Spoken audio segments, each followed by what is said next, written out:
Leadership has a way of revealing things about us. Sometimes those things show up through success, through stress, through the people closest to us, and sometimes we don't see them at all until someone helps us recognize what we've been missing. My guest today is Jamal Jones. Jamal has been on the podcast before, and he's also been a Dream Support client for about 3 years. But this time, I want to have a different conversation with him. Jamal is a licensed marriage and family therapist, a business owner, and a relationship, wellness, and leadership consultant. Recently, he wrote something that caught my attention about what he calls the leader you can't see. The idea is simple, but challenging. Every leader has blind spots. The question is whether we're waiting for a crisis to expose them or intentionally developing the self-awareness to see them sooner. So today, we're talking about leadership, self-awareness, relationships, delegation, and margin, and what it looks like to keep becoming the kind of leader who can carry greater responsibility without sacrificing the things that matter most. Jamal, I'm glad to have you back on the podcast. I'm excited to chat with you again. Part of what prompted me to invite you was an email you wrote recently because you've been doing these Friday emails. I don't know if you call them leadership emails or what you're calling them, but it's called The Leader You Can't See. That was the specific one that I'm thinking about. And you talked about two kinds of leaders, those who unknowingly lead from their blind spots and those who intentionally cultivate self-awareness. And I think that's really valuable to this audience as we think about serving leaders. So that really caught my attention because I've watched your own leadership. It's changed over time, the time that we worked together. We've talked before about how Emily, your EA, has served you, but I don't want to repeat that conversation today. I want to have a fresh one. So I'd like to get under the hood on some things today. I want you to talk about what you're learning about leadership, what you learned about yourself, how your work as a therapist and leadership consultant influences the way you think about healthy relationships, all those kinds of things. But before we kind of get into all that, there may be a good amount of people listening who didn't hear your previous conversation with us and don't know who you are yet. So Jamal, give us some context. Who are you? What are you doing these days? And who are the people you feel most called to serve? Well, Micah, thank you for having me here again. And I'm a transplant here in Fresno, California, originally from the Bay Area. I've been here 26 years. I was fortunate to receive a scholarship to Federal State to play football under the Pat Hill era. I went on staff with most of Christian athletes immediately after college. In my last couple of years in college, I went back to graduate school, taking my master's in marriage, family, child therapy. So I've had a transition over the course of my life purpose and calling out of full-time ministry through FCA to eventually becoming a licensed marriage and family therapist. And this is my 6th year in private practice as the founder of Center Valley Christian Council. And I'm also a relationship and leadership consultant throughout the country. And the people I feel most compelled to serve at this stage is busy leaders. I've come to realize more and more that 20-80 rule, there's 20% of people that produce 8% of the results. And there's always a need for those thinkers, those innovators, creators, decision makers to use their influence properly. And in terms of how can I have a greater impact, I've come to realize if I can focus more on leaders and their families, then there's going to be an even more profound trickle effect on others who may not be at the same level of leadership or may be in a different season. But in terms of like influence and infrastructure and dynamics, it's always good to kind of start at the top and work your way down if you can.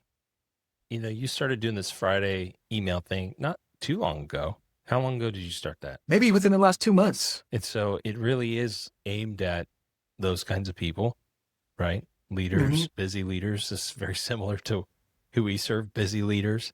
And you've had some really good insights, some really good emails there that I think have been highly valuable. The one that caught my attention was the leader you can't see. So talk to me about what made you start thinking about leadership through that lens. What blind spots do you see that you think, are particularly dangerous for otherwise successful leaders? Originally, what started it was in my mid-20s when I read John Maxwell's 21 Irrefutable Laws of Leadership. And the very first law is the law of lid, where he says leadership is the lid that determines a person's level of success. And he goes to share the McDonald's story of how McDonald's, what it was before and after the ownership had changed.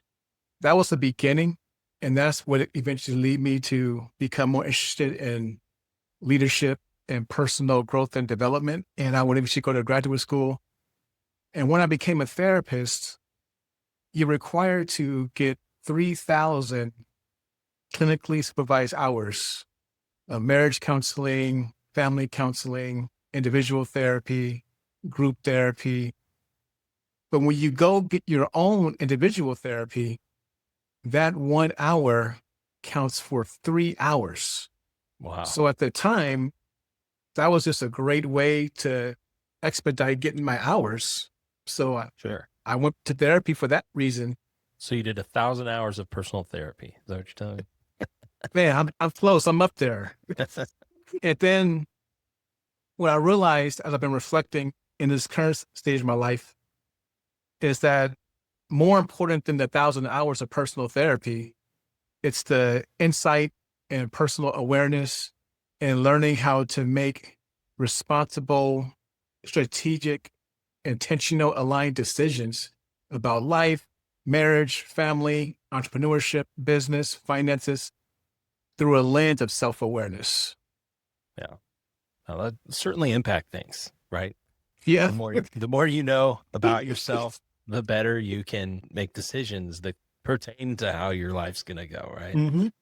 You said something and you sent me some prep work. We kind of asked some questions as we're kind of heading into these. But something you said caught my attention. And you said there were some hurdles in working with your EA, Emily, that weren't really actually about Emily. And they were about you becoming the kind of leader who knew how to receive and leverage executive support. So who did you have to become in order to really utilize someone for support? When I think of surgeons and dentists and lawyers, accountants, anybody who's has a certain skill set that only they can do, a service only they can provide, I would consider that surgery being done, those taxes getting done properly, that legal counsel as the highest value task of that professional. And as a therapist, my highest value tasks are working with individual therapy clients, working with couples, speaking out in the community, being in conversations like this with you. The problem with, in my case, with the training that I received in being a therapist, I received all the training on how to be a great therapist and how to help people and be a source of healing and support. But I didn't receive any training on how to create the business and come to realize that just because I can shoot an email, respond to a text, make a phone call, read more emails, and be involved in conversations that aren't revenue generating, are not moving the mission of the organization forward, I really had to get over that do-it-yourself mindset. And that could be tough for leaders, especially when you're gifted and you're multi-talented.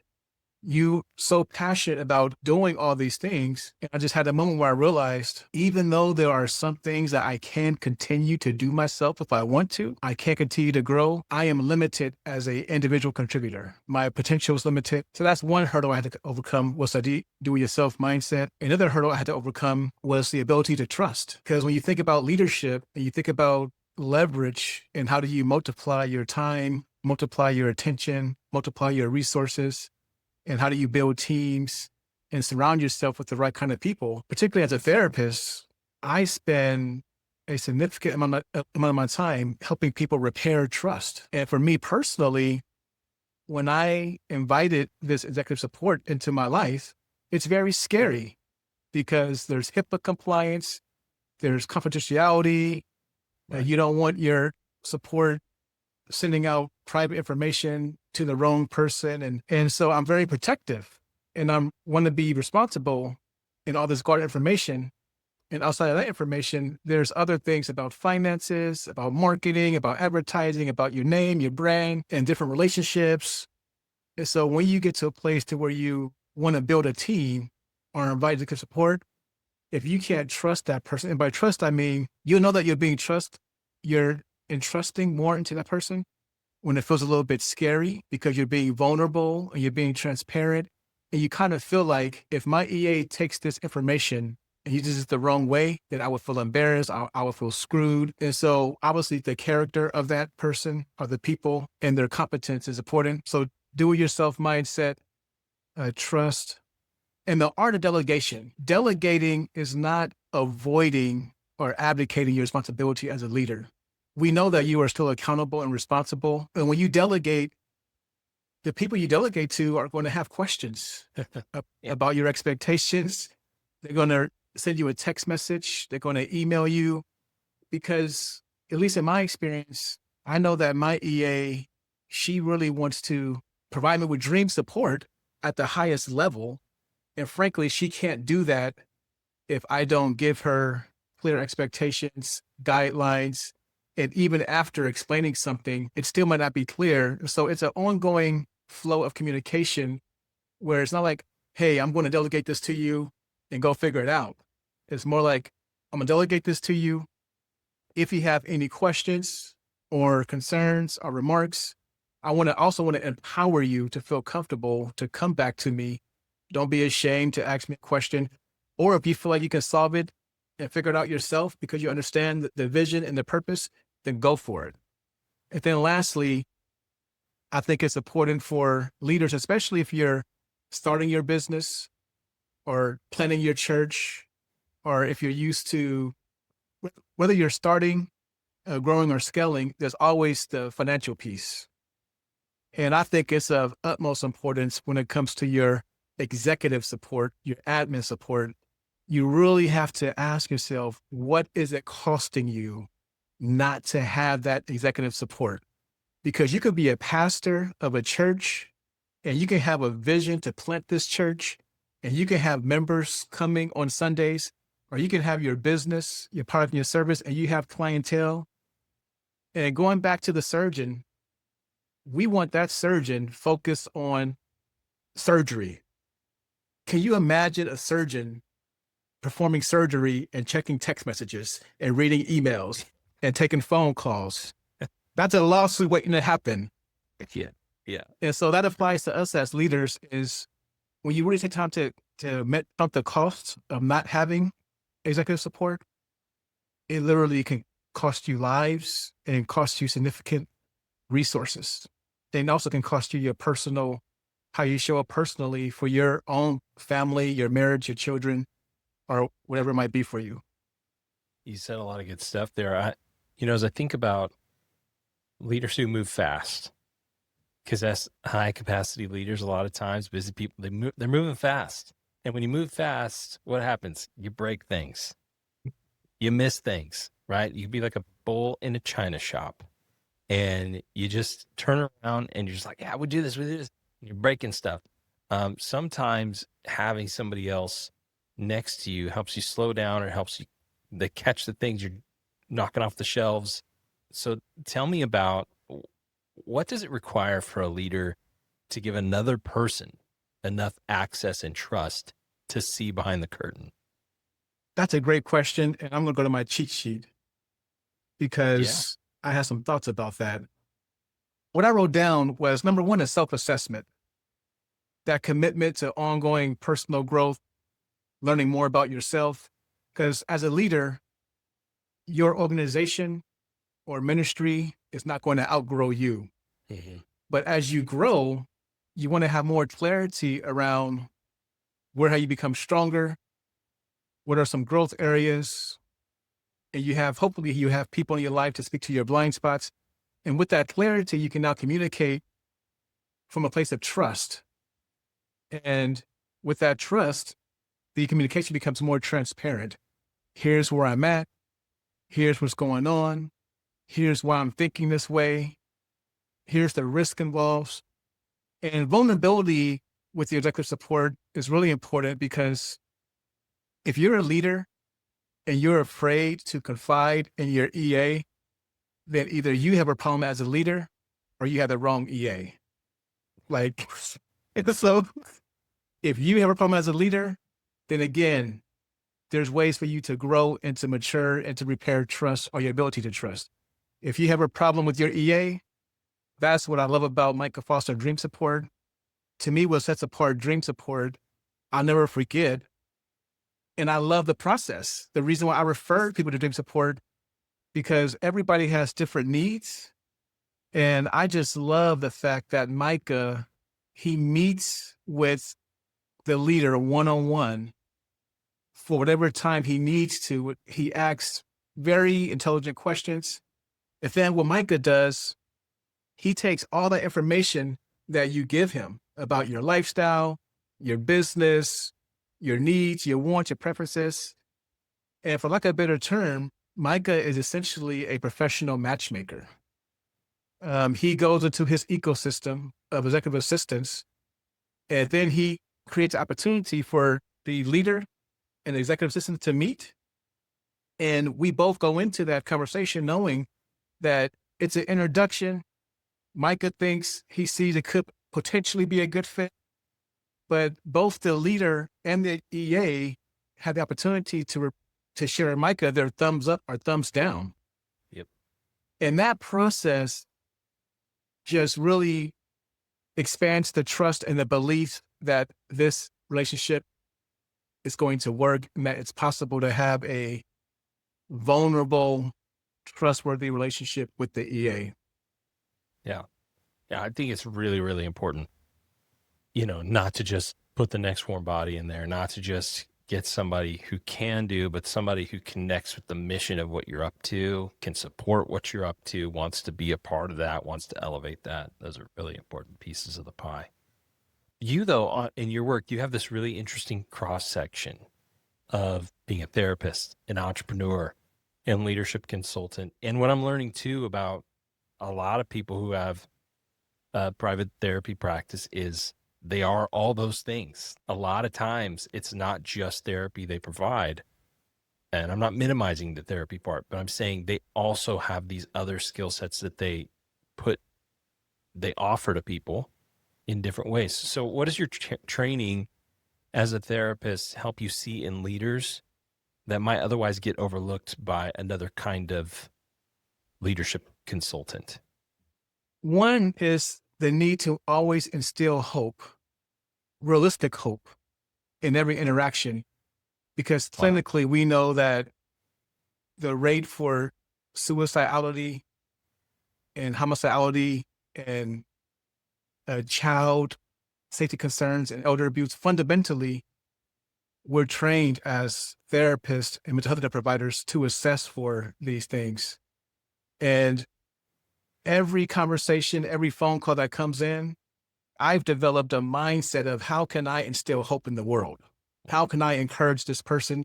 Because you don't know what they're thinking in between their ears that you don't know about. So that's one thing, is to always instill hope that's realistic in every conversation. Number two is to listen. Like, I got my undergraduate degree in communication, but as a practitioner, I get paid significant resources just to help people listen to their spouse or their partner, or because they want me to listen to them. So if you want to save yourself a lot of time, energy, and resources, whether it's retaining staff, interviewing better, having more intimacy with your partner, having a stronger connection with your children, the ability to listen, validate, and understand their experience. As a parent, as a spouse, as a leader, as a supervisor, just because you're listening and you're validating and you're understanding and you're being empathetic, that does not mean that you agree. Yeah. But that person needs to feel seen, heard, and understood, and that alone will de-escalate so much. It resolve what appears to be unresolvable conflict. Also, my training teaches me to be aware of the power dynamics in relationships. Intimate partner violence is very common, and oftentimes people are in relationships. I describe it as an unhealthy communication pattern, where one or both people are instilling in that relationship a deep sense of fear and intimidation. And even for my daughter, who's 10 years old, she's in fifth grade, she's getting closer to that age of dating in the coming years. 25, 26 more years, somewhere around there. And hopefully my prayer and hope is that whoever she dates is going to be somebody who knows how to interact with her from a place of dignity, respect, care, that he doesn't have to instill fear in her or intimidate her or manipulate her. I spend a lot of time, Micah, a lot of time helping people identify that unhealthy pattern, not only in couples and marriage, but also in leadership of organizations. Because some people might be a supervisor or in a position of influence in their professional life, and you don't want your staff or your EA to be afraid to talk to you, afraid to ask you a question, to be intimidated by how you show up. And lastly, I'll end with this for this particular question.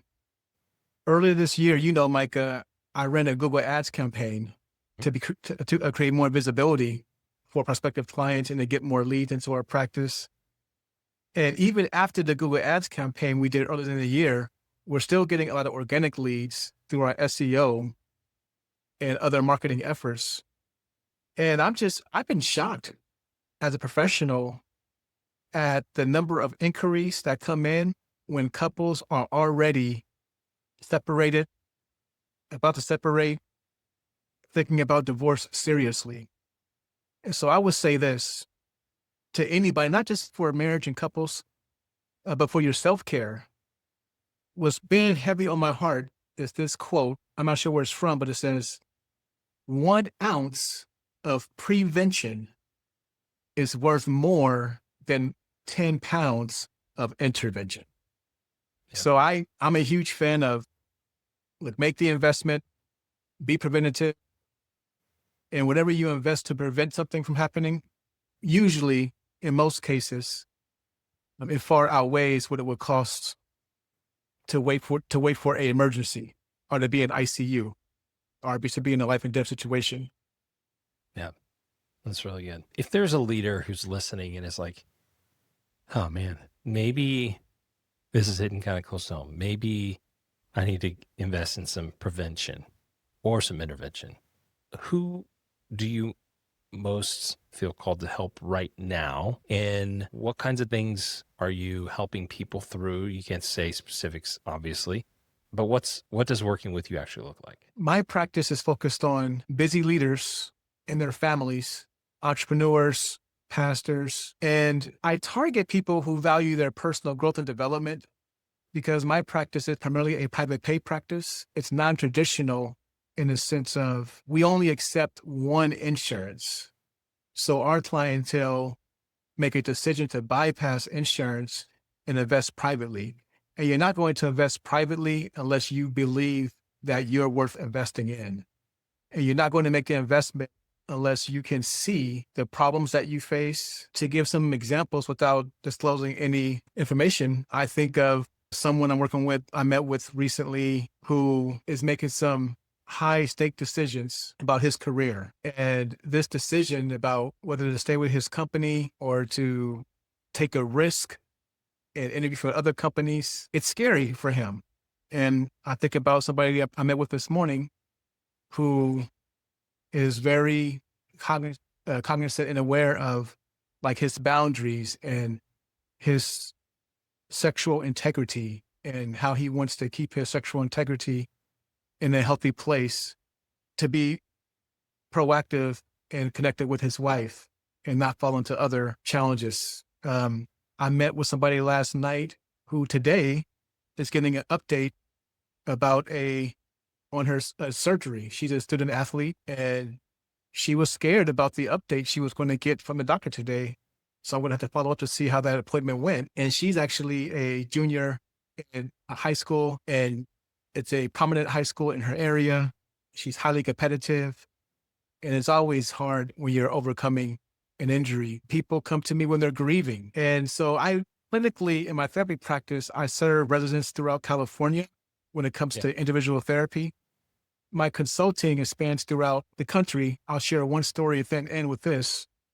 In January, I went to a training with a mastermind I associate with, and I sat at the table with a couple, and 3 or 4 months later, they were reaching out for some support. And that's when I realized, Micah, that I cannot continue to stay in this pigeonhole as a therapist, because as a leader, there are some people who are waking up every day, who are praying for you to show up, for you to be visible and accessible.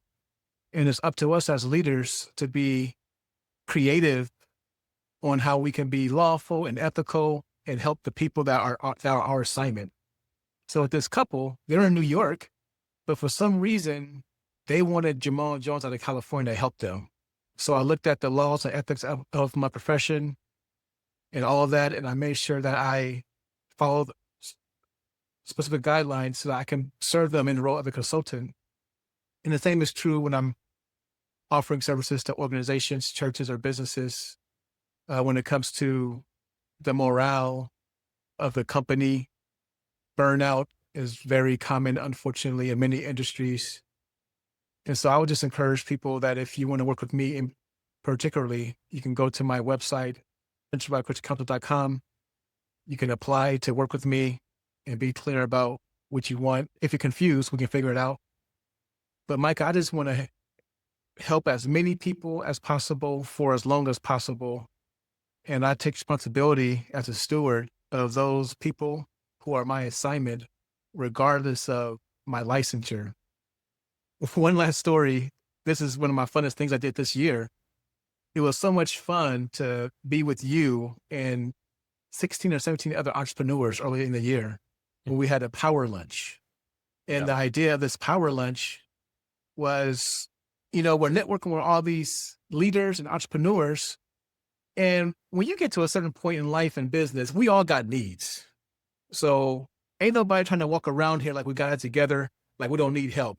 So it was so much fun to be in a closed room meeting and try to connect people to different resources and at least have a beginning to some relationships that were established or to continue ongoing relationships. So I just think as a leader, it's important for us to optimize our productivity, optimize our influence. Awesome. Yeah. And that lunch was super cool. And then there was a follow-up event too that I went to that you organized with somebody else from that lunch. And, but that initial one led to the church I'm a part of finding a facility when we suddenly had to move because someone presented, we got this building, we're trying to renovate, we're doing the stuff with it, we're looking for tenants. And I was like, our church is about to get kicked out of where we meet because the school doesn't want to house us anymore, and so I connected the pastor and him, and now we're in there. We've been there all summer. So you just never know what these connections will provide. You end your emails in a couple of ways. One of the phrases you use is keep becoming, and then another phrase you use is be encouraged. Mm-hmm. So I just want to ask you, who are you becoming in this season? We all have our past identity and our present identity. And I love to make decisions from my future identity. And one anchor text for me is Jeremiah 1:5, where it says, before you were formed, in your mother's womb, I knew you. Before you were born, I had already set you apart. So there's this idea that God has a purpose and a plan for us of who we can become, and some people call it the be, do, have framework. And to answer your question, I am a CEO. I am a administrator, a systems builder, event planner, mastermind leader, supervisor, author, a more effective communicator, and I'm being more innovative and creative in how I reach the masses and impact more lives. And I'm a community builder.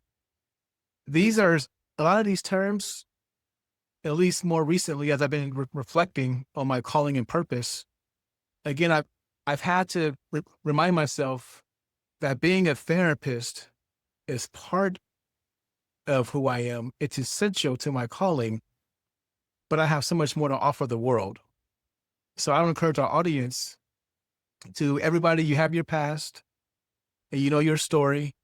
you know where you're at now, I would encourage you to develop the habit of making decisions and praying and following up from the mindset of your future identity.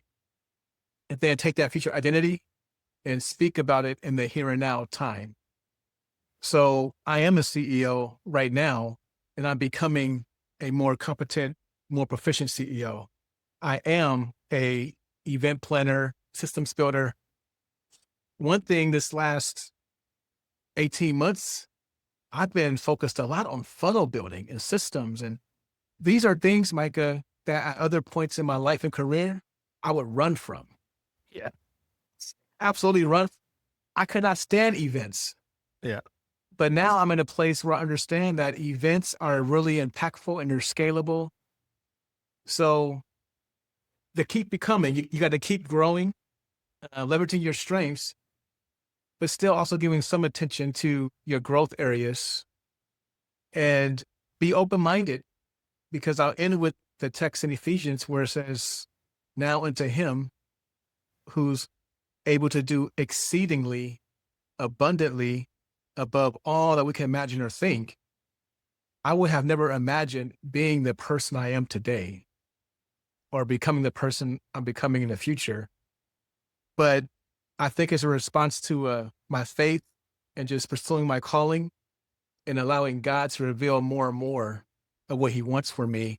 And then having the clarity, the confidence, and the courage to like actually lean into those fears and insecurities. That's good.